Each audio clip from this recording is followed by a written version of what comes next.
Hello बच्चों, welcome back my YouTube channel. मैं हूं आपके साथ वसीम। चार्ज आपका रेस्ट में होगा तो इलेक्ट्रिक फील्ड प्रोड्यूस करेगा, चार्ज एट मोशन में होगा तो कांस्टेंट वेलोसिटी के साथ वो electric field and magnetic field दोनों प्रोड्यूस करेगा। इसके साथ चार्ज एट एक्सेलरेट करेगा तो एक्सेलरेट के साथ इलेक्ट्रिक फील्ड भी प्रोड्यूस करेगा, मैग्नेटिक फील्ड भी प्रोड्यूस करेगा और इलेक्ट्रोमैग्नेटिक वेव्स भी प्रोड्यूस करेगा। तो अब आती है बेटा बात चार्ज देख लेते हैं। चार्ज की अगर डेफिनेशन की बात करें तो चार्ज की डेफिनेशन क्या होगी? चार्ज की डेफिनेशन होगी बेटा, it is the property of material, it is the property of the material due to which electrical and mechanical effects of observe. ठीक है, अब यहां पे अगर मैं बात करूं, there are two types of charge होते हैं, there are TW two types of charge. ठीक है, अब सबसे पहला कौन सा होगा? प्रोटॉन, या फिर मैं इसको सीधा लिख देता हूं पॉजिटिव चार्ज। ठीक है, दूसरा होगा आपका नेगेटिव चार्ज। ठीक है, दो हो गए। अगर मैं बात करूं पॉजिटिव चार्ज और नेगेटिव चार्ज में वेट किसका मैक्सिमम होगा? ठीक है, तो हम यहां पे देख लेते हैं कि अगर मास ऑफ प्रोटॉन होगा तो मास ऑफ प्रोटॉन का जो वेट होता है वो बेटा होता है 1.672 into 10 to the power -27 kilogram. Electron की बात करें तो मास ऑफ होता है 9.11 into 10 to the power -31 kilogram. तो यहाँ पे अगर अब मैं आपसे पूछूं कि इसका जो डिक्रीजिंग ऑर्डर होगा क्या होगा? Decreasing order mass of proton और मास ऑफ इलेक्ट्रॉन। तो देखो मास किसका ज्यादा है? प्रोटॉन का ज्यादा है। किसके कंपैरिजन में? इलेक्ट्रॉन के। तो mass of proton greater then mass of electron. ये बात बेटा बहुत अच्छे से समझनी है कि जो मास ऑफ प्रोटॉन होता है, मतलब जो पॉजिटिव चार्जेस होते हैं, उनका जो मास होता है वो नेगेटिव चार्ज के कंपैरेटिवली ज़्यादा होता है। ठीक है, अब हम बात करते हैं इसके बेटा एग्जाम्पल की। चलो इसके एग्जाम्पल से समझ लेते हैं। एटम में ले लेता हूँ कोई भी एटम। ये कोई एटम है आपका, और इसमें जो एटम होते हैं वो 10 प्रोटॉन होते हैं सपोज, और 10 इलेक्ट्रॉन। तो यहाँ पर जब 10 प्रोटॉन और 10 इलेक्ट्रॉन, अगर मैं न्यूट्रल बॉडी की बात करूँ तो जो न्यूट्रल बॉडी होती है, न्यूट्रल बॉडी पर जितना प्रोटॉन होता है उतना ही आपका इलेक्ट्रॉन भी होता है। ठीक है, तो यहाँ पे मैंने एक एटम लिया है जिसमें मैंने 10 प्रोटॉन है और 10 ही इस ऑर्बिट में घूम रहे हैं। तो यहाँ पे अगर मैं बात करूँ तो 10 तो आपके प्रोटॉन हो गए और -10 आपके इलेक्ट्रॉन हो गए। जो प्रोटॉन होते हैं वो पॉजिटिव साइन से, यहाँ पे पॉजिटिव चार्ज है तो पॉजिटिव सिंबल, एंड नेगेटिव तो नेगेटिव सिंबल। ठीक है, तो यहाँ पे प्रोटॉन में मैंने प्लस बनाया है और इलेक्ट्रॉन में मैंने नेगेटिव बनाया है। बात समझ आई बेटा? तो यहाँ पे कितना हो गया? 0 इलेक्ट्रॉन। तो ये कैसी बॉडी है? एक न्यूट्रल बॉडी है। कैसी बॉडी है? न्यूट्रल बॉडी है। ठीक है, बात समझ आई? इसी तरह अगर मैं दूसरी बॉडी ले लूँ, एक मैं एटम ले लूँ जिसमें 10 प्रोटॉन और इलेक्ट्रॉन, इस बॉडी से आप समझिए इलेक्ट्रॉन का एक इलेक्ट्रॉन चला जाए। एक इलेक्ट्रॉन चला गया। जब एक इलेक्ट्रॉन चला जाएगा तो बेटा क्या होगा? इलेक्ट्रॉन जाने पर एक इलेक्ट्रॉन की कमी आएगी। तो 10 तो प्रोटॉन होंगे आपके और 9 आपके इलेक्ट्रॉन होंगे। तो 10 में से 9 जाएगा तो कितना बचेगा बेटा?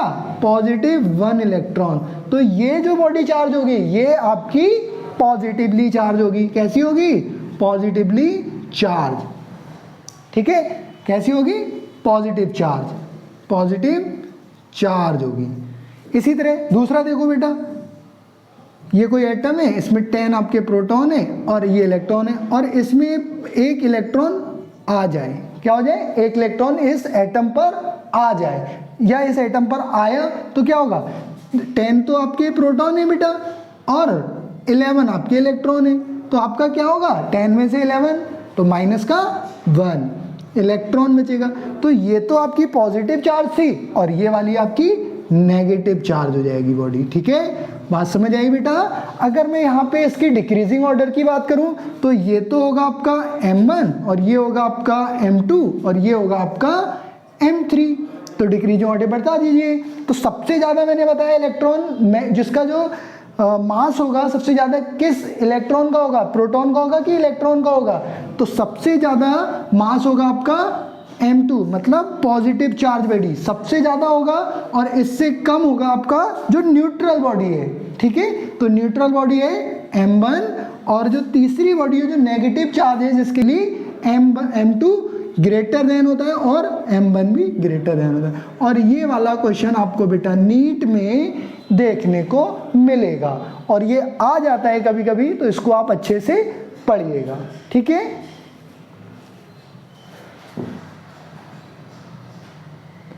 नोट डाउन कर लीजिए। इसके बाद में फिर दूसरा बताता हूं बेटा। ठीक है, अब हम बताते हैं बेटा आपको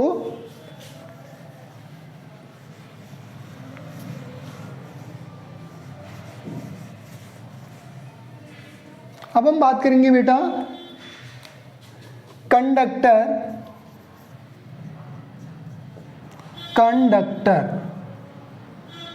एंड इंसुलेटर। ठीक है, कंडक्टर एंड इंसुलेटर। तो कंडक्टर आपके वो होते हैं जिसमें करंट का फ्लो ईजिली हो जाए, और इंसुलेटर आपके वो होते हैं जिसमें करंट का फ्लो ईजिली ना हो पाए। तो यहाँ पे हम बात करें कंडक्टर के, तो कंडक्टर की अगर डेफिनेशन की बात करें तो कंडक्टर की डेफिनेशन कैसे होगी, इस तरह होगी बेटा। The substance through which electric charge can easily flow are called conductor। Insulator की भी सेम इसी तरह, the substance through which electric charge cannot flow of charge are called insulator। तो यहाँ पे मैं इंसुलेटर्स को आपको एग्जाम्पल से समझाता हूँ। तो अगर मैं कंडक्टर की बात करूँ, कंडक्टर के एग्जाम्पल की, तो कंडक्टर का एग्जाम्पल देखिएगा आप, एग्जाम्पल कंडक्टर। ठीक है, सी बना दे रहा हूँ, ध्यान रखना। तो यहाँ पे मैं एक बल्ब लगाता हूँ, ठीक है, और इसमें एक कंडक्टर लगा देता हूँ और इसको बैटरी से कनेक्ट कर देता हूँ, ये प्लस और ये, अगर ये कंडक्टर है तो ये बल्ब हमारा जलेगा। इसी तरह अगर मैं बात करूँ इंसुलेटर की, किसकी, इंसुलेटर की, तो मैं यहाँ पे बल्ब तो लगाऊंगा और यहाँ पे क्या लगाऊंगा, मैं इंसुलेटर लगाऊंगा और इसको मैं बैटरी से कनेक्ट कर दूंगा। ठीक है, तो क्या ये बल्ब जल पाएगा? जब यहाँ पे मैं किसी लकड़ी के टुकड़े को, सपोज करो ये मेरा डस्टर है और मैंने इस वायर के साथ एक यहाँ पर और एक इसके यहाँ पर वायर को लगा दिया, तो क्या ये मेरा बल्ब जलेगा? नहीं जलेगा। तो ये होता है आपका कंडक्टर, ये होता है आपका इंसुलेटर। अब हम लास्ट टॉपिक की बात करेंगे, ठीक है, जो हमारा लास्ट टॉपिक था चार्जिंग बाई इंडक्शन। तो चार्जिंग बाई इंडक्शन भी देख लेते हैं जल्दी से बेटा। थर्ड टॉपिक था हमारा चार्जिंग बाय इंडक्शन।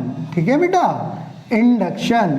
तो यहां पे देखो चार्जिंग बाय इंडक्शन, इसमें क्या होता है, किसी न्यूट्रल बॉडी के पास अगर हम चार्ज बॉडी को लेकर जाते हैं और उस बॉडी से चार्ज बॉडी को हम टच नहीं कराते हैं, जब हम बॉडी को टच नहीं कराते हैं और उसके पास ले जाकर ही रखते हैं चार्ज बॉडी को, तो हम उसको बोलते हैं बेटा इंडक्शन। ठीक है, बात समझ आई? तो यहाँ पे देखो मैं इसको बता रहा हूँ, ये जैसे मेरी न्यूट्रल बॉडी है, न्यूट्रल बॉडी के पास मैं एक चार्ज बॉडी लेके आता हूँ। कैसी बॉडी लेके आता हूँ बेटा? Charge body. जब चार्ज बॉडी होती है न्यूट्रल बॉडी पे, मैंने आपको बताया था कि जो न्यूट्रल बॉडी होती है उस पे जितना प्रोटॉन होता है उतना ही आपका इलेक्ट्रॉन होता है। तो जब मैं इसको पास लेके आया पॉजिटिव बॉडी को, तो इसके जितने नेगेटिव चार्जेस होंगे वो आपके पॉजिटिव साइड इस साइड हो जाएंगे और पॉजिटिव होंगे वो इस साइड हो जाएंगे। ठीक है बेटा, बात समझ आ रही है?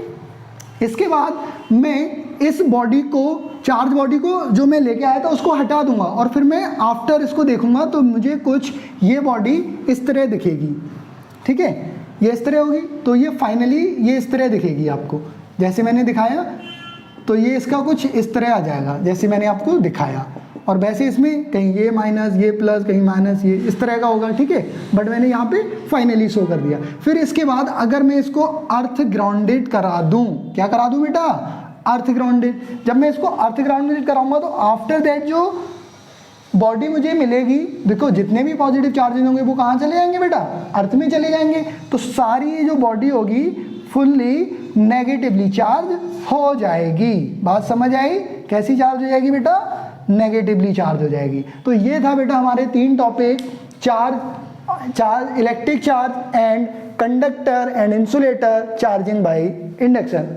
अगर आपको हमारा वीडियो अच्छा लगा हो तो हमारे वीडियो को लाइक करें, कमेंट करें, और अगर आप भी चाहते हैं जिस तरह आपने हमारे कंसेप्ट को सीखा और अपने दोस्तों को भी सिखाना चाहते हैं तो इस वीडियो को आप अपने दोस्तों को शेयर भी करें। Thank you.